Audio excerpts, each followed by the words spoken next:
Finally, something is happening in the case of Mica Miller, and I have been so skeptical of this. I have been so skeptical of this case since day one. And then when that interview came out of Pastor John Paul Michael, that guy is so, oh my God, he's a narcissist. It's crazy. But let's see what's going on. I heard that they raided his house. Months after a young woman's shocking death, her husband, a pastor at a South Carolina church, is apparently the focus now of the FBI, and they just searched his home. We're talking, of course, about John Paul Miller, but if this FBI search is not connected to the death of Mica Miller, then what could be the focus? We're going to sit down with a lawyer who was actually at the scene during the FBI search, as well as a former FBI agent, to get a peek into what might be going on behind the scenes. Welcome to Sidebar, presented by Law and Crime. I'm Jesse Weber. So this is a story that went viral back in April. John Paul Miller, who was a pastor at Solid Rock Church in Myrtle Beach, South Carolina, announced at the end of a sermon that his wife, 30-year-old Mica, was dead. And he said that she had taken her own life at a state park in North Carolina.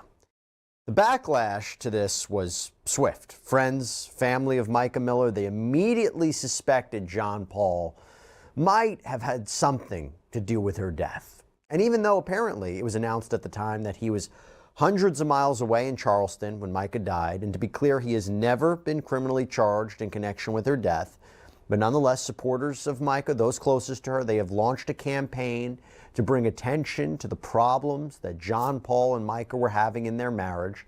They wanted an investigation into whether John Paul might have even intentionally pushed Mica to take her own life. Now, John Paul, though, to be clear, stepped down from his role or his positions at the church in May. The medical examiner did officially rule that Mica died from a self-inflicted gunshot wound. She was seen on surveillance video buying a gun at a pawn shop before she drove to Lumber River State Park. This is just over the state line in North Carolina. Mica even called 911 to let them know what she was about to do so her family could find her body. The dispatcher had tried to talk her out of it, but it was too late.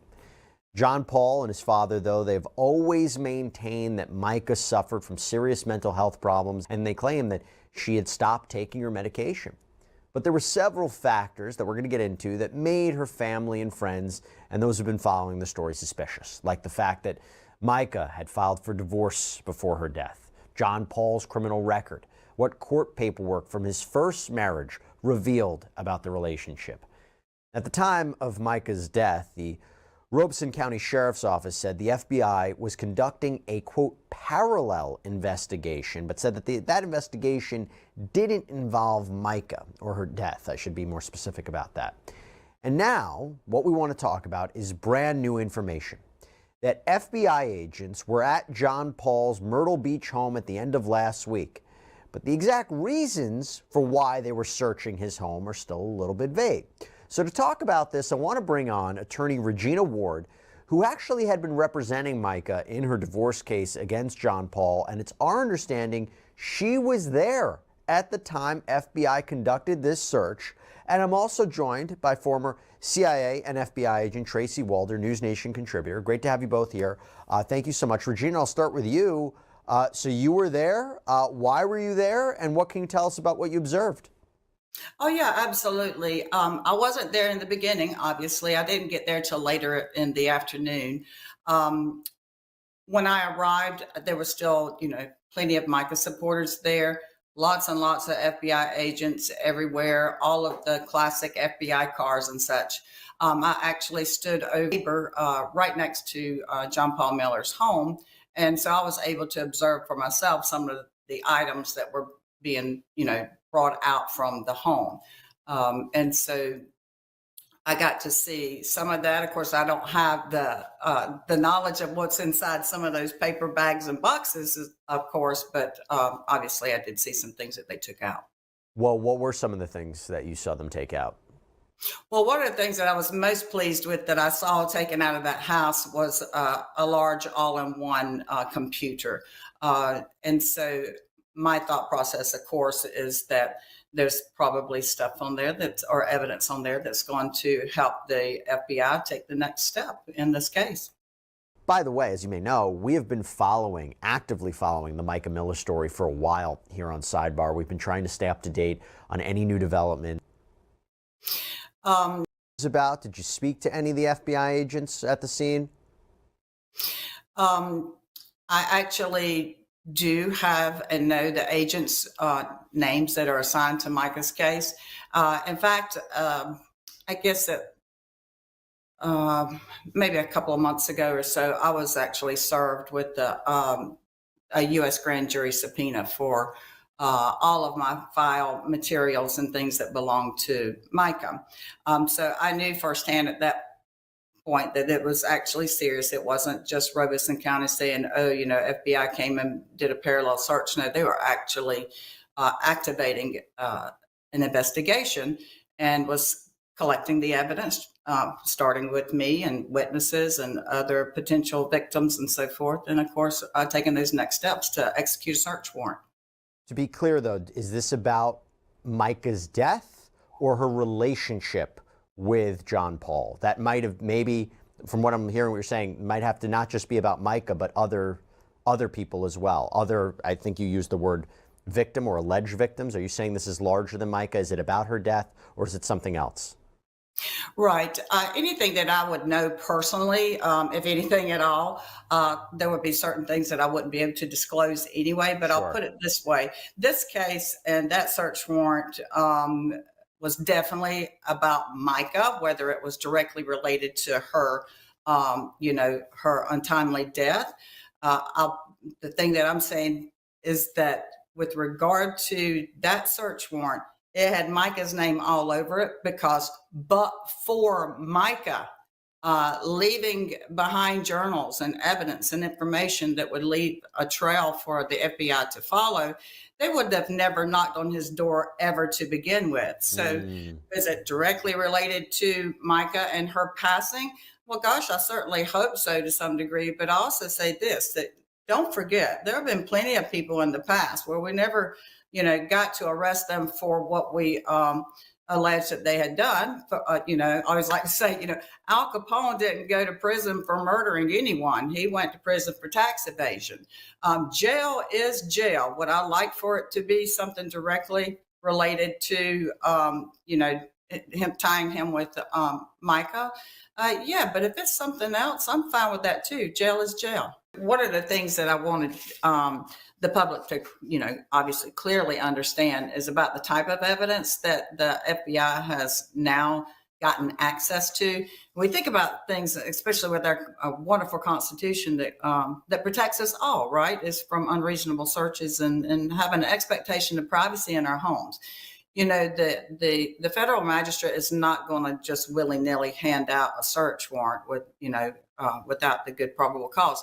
But the point that I wanted to make is that now the FBI will have access to evidence that they have retrieved from him that he expected to have some sort of expectation of privacy in. And those things would be email threads, email chains, text messages, website history on that computer, all of the things that we usually, consider to be private to us, and those private documents, computer files, and that type of thing. So can you imagine his website history? So what I'm gathering from this is this probably is not tied to Mica's death, but he's getting investigated for something. We don't know what it is. Do we even care what he gets charged with? We just want him to go to jail. Obviously, we'd want him to go to jail for the murder of his wife. But he has an alibi, you guys. And the medical examiner ruled it a suicide.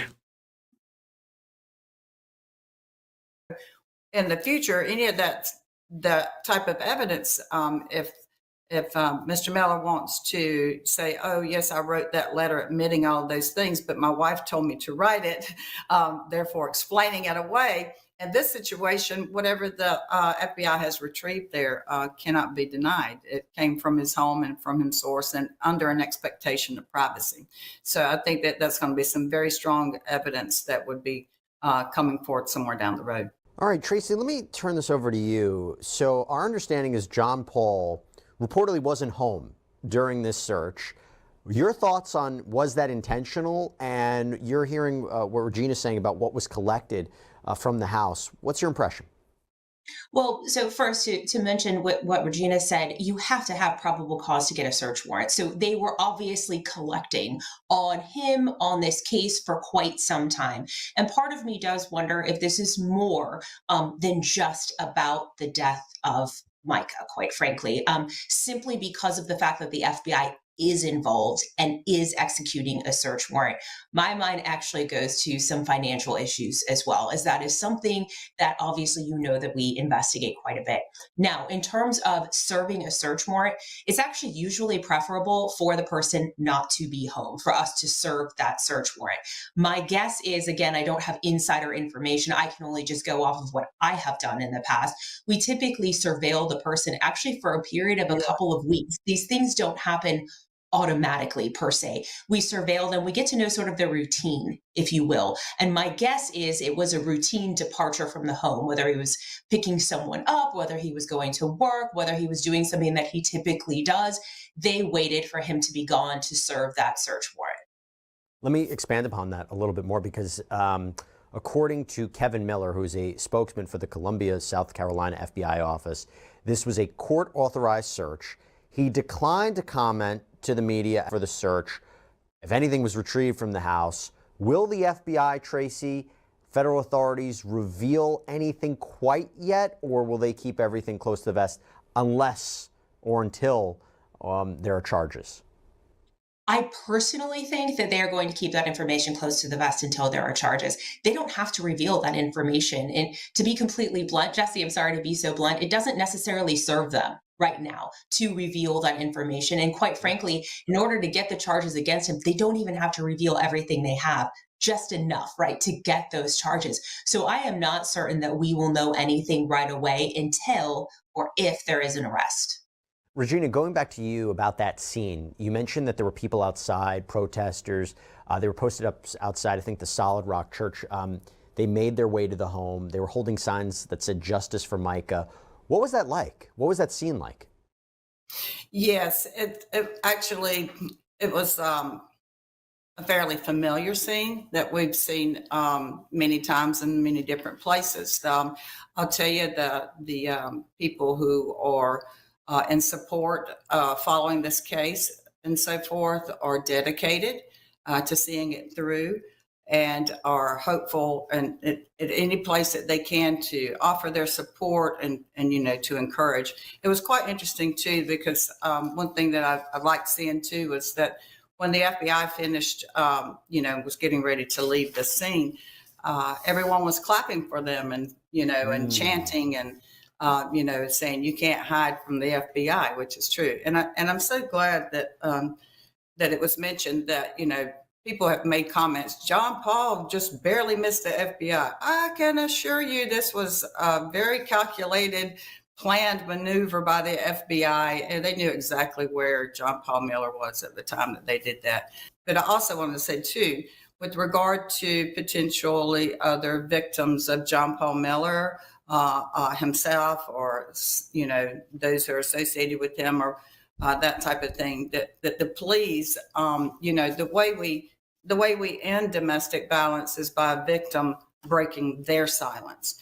And so I would encourage anyone out there that feels that they have been victimized by him or any associations with the church, etc., to please reach out. If you don't want to, call a line that you don't know who's going to answer the other end, you're welcome to call my office. I'll put you in touch with the people who are actually involved with the case, because the more folks who have been victims of this, of a crime potentially or some sort of abuse with him, the more of those that come forward, the stronger the case. And so it's just critically important that we all continue to stand together, fight for Mica, because when we fight for Mica, we're fighting for everyone else who's lived in the same situation. So, Regina, what would be your reaction to when Russell Long, who is an attorney that's representing John Paul Miller, said, look, he doesn't have more information than anyone else because he said to local media there was no affidavit attached to the search warrant, so he didn't really know what this was about. But what he did say is that this was a fishing expedition. What's your response to that? Well, sure it is. I mean, that's part of it. There's a step, not necessarily a fishing expedition. Like, for instance, the FBI didn't have anything to go on. We have to go back to, you cannot get a warrant unless there's probable cause, meaning more likely than not a crime has been committed. So, a federal magistrate is not going to sign off on a warrant unless there's, an indication that there's more to be gotten there. So that, obviously the next steps is, after getting all of the evidence they took from there, is it's going to take some time. And I want the public to understand, please be patient. I know some of the folks were saying, my gosh, it's taken too long. It's taken too long. No, this is a very slow, methodical process. If he does get indicted, we want those charges to stick. We want it to go all the way through. So it doesn't need to be a rushed and hurried investigation. And they will take their time and sift slowly through each item, cataloging, evaluating, following clues to the next clue. So it's going to be some time, but I can tell you this, I do know for sure there's more to come. Well, Tracy, let's talk about that. Let's talk about next steps here, in the sense that neighbors said that who were observing this search, they said the FBI agents were wearing shirts that said Evidence Response Team. They were taking out bags from the home, as we were just talking about with Regina. Talk to us about what happens. What does the evidence response team do? What is the next steps once they collect this evidence? Talk us about what happens behind the scenes. So the ERT, or Evidence Response Team, is really attached to basically all FBI offices. The larger ones, some of the smaller ones have them as well, or they take from their larger offices that are the closest by. And really, their main job is to process properly and catalog all of that evidence. So I think there's sometimes a misconception that when FBI agents are going in, that we are also gathering the evidence. And sometimes we are, but more often than not, we are actually not. We are trained in how to, but the evidence response team, or the ERT, that is what they have explicitly at Quantico been trained to do. Most of them are not FBI agents, although some of them actually can be, and they can work in those kind of dual roles. And they are what we call bagging and tagging all of that evidence, and then putting it into a register, and then taking it back to the office so that it can be kept there securely to be processed. And Tracy, what's the relationship between the FBI and federal prosecutors? In a case, again, we still don't know all the details. Regina maybe does, but obviously can't share. But what's that relationship like in terms of next steps? Oh, it's very, very close. Sometimes we get a little frustrated, quite frankly, with the federal prosecutors, because the reality is when you're serving a search warrant, and I said this before, actually, when you and I talked about the Diddy case, there was no question that there was going to be a subsequent indictment, in my opinion. And I am so grateful for Regina talking about how long it takes. It takes a long time, especially when there's digital evidence, to go through all of that. So we do need to be patient. It is very, very close. We are in contact with them all of the time because they don't want to issue charges or an indictment without really a preponderance of evidence, quite frankly. The reality is if we are there serving a search warrant, charges are definitely forthcoming. Regina, before I let you go, I wanted to ask you one other thing, and to bring a larger perspective to this. So friends and family, they have alleged that John Paul, who's, I believe, 14 years older than Mica, the allegation was that he groomed her from the time that she was a teenager and that he was a youth pastor. They also claim that... What do you feel in your body when you hear the term white people?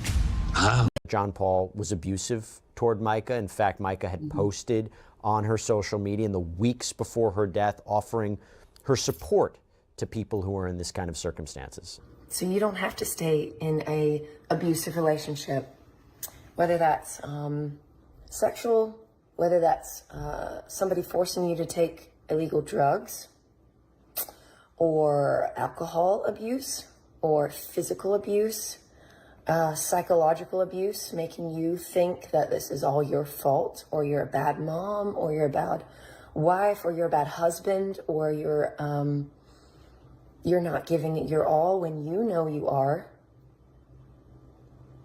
God hates divorce, but why? According to everybody I've asked and the scriptures that I've found, it's because it hurts people. But does abuse hurt people? How do you think God feels about that?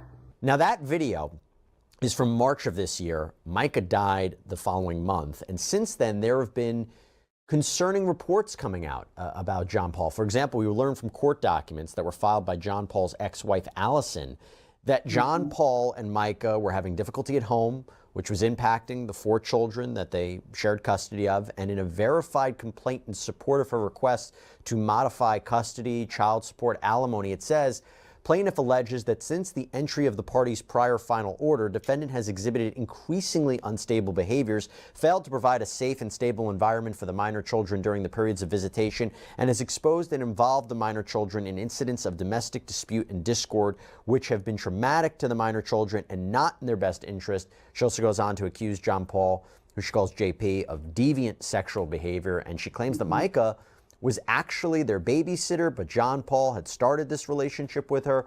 What can you tell us about all that?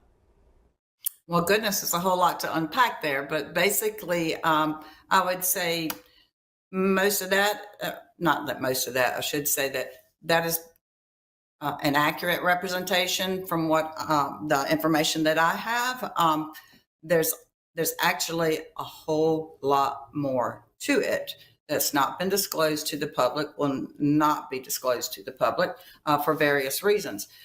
So yes, there were lots of things that were happening. And Mica herself had even was concerned and called his ex-wife to say, please come get your children. I think that's a concern. Tracy, before I let you go, I wanted to ask you one more thing as we're thinking about why the FBI conducted this search without him being present, these allegations, what we're talking about. He has a criminal record, John Paul Miller. He pled guilty in South Carolina to assault and battery. He ended up being sentenced to 500 hours of community service. He was put on probation. There was a 4-year prison sentence that was suspended. And then it's our understanding in 2022, the South Carolina court records indicated that Miller was pardoned for that assault and battery case. His ex-wife Allison claims that he used his connections in the community to make that happen. So when you hear that, and now you're connecting it to what might the investigation. I didn't know that he had an assault and battery charge. I actually didn't know he had any charges, former charges. So that's interesting. Investigation look like, and this is obviously why people have questions about John Paul and his relationship to Mica, and if we're listening to Regina, potentially other people that could be connected. Just what are your initial thoughts about that?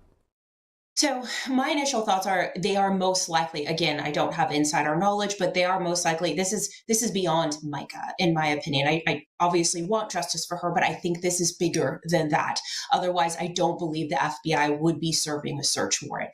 I believe that this extends to other victims that he may have potentially groomed, or to his ministry itself, looking at some of those financial dealings and looking at some of maybe the exchanges that he had with other victims. I think this is larger than an assault charge, perhaps larger than murder. I think this is going into maybe racketeering. I think this is going into finances, postal fraud, those kinds of things, perhaps even pornography. I don't know. But that is typically when the FBI gets involved in serving search warrants. And if they're bringing things out, such as computers, digital evidence, those kinds of things, that's usually what we find on there. And just to be clear, just to hammer that home, we're not accusing him of any of that. We're just saying this is things that the FBI has looked for in the past and what might be characteristics of a search like this. But listen, here's what we do know.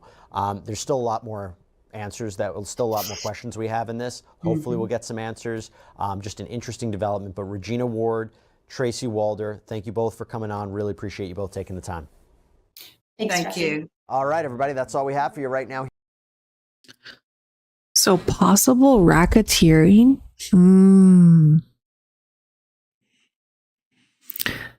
Looks like John Paul. Well, these are all allegedly. So I'm going to find the interview that he did. I want to say it was within the last 6 months. And I'm going to post it. I'm going to link it in the description box.